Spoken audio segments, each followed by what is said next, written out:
Je suis Daria Krotova, je suis sculpteur, ce qui pour moi veut dire que je travaille avec l'objet, je fabrique l'objet, je trouve l'objet ou je modifie l'objet.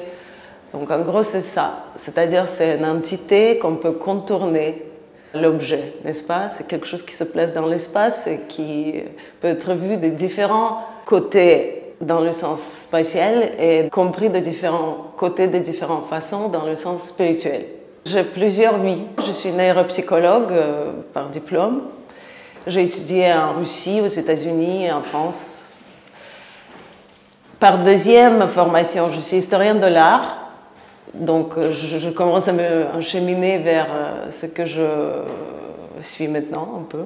Donc c'est un vêtement, donc c'est à travers quelque chose qui est prêt au vrai corps que cette violence passe. Et puis bon, c'est fait en matière douce, donc je pense que c'est quand même un peu adouci.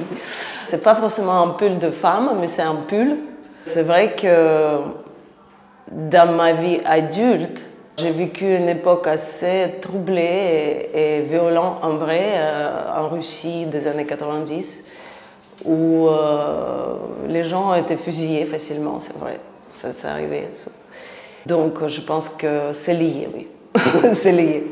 Ça c'est un tour de Kremlin, je comprends qu'ici ça ne se lit pas tellement, mais moi quand j'étais enfant, dans la maternelle, on avait des cubes en bois et une étoile aussi. Les cubes pouvaient être rouges ou pas, mais en tout cas, c'était facile de construire une tour de Kremlin. Je pense que c'était un cliché de jouer dans mon enfance qui se passait dans les années 70 et 80.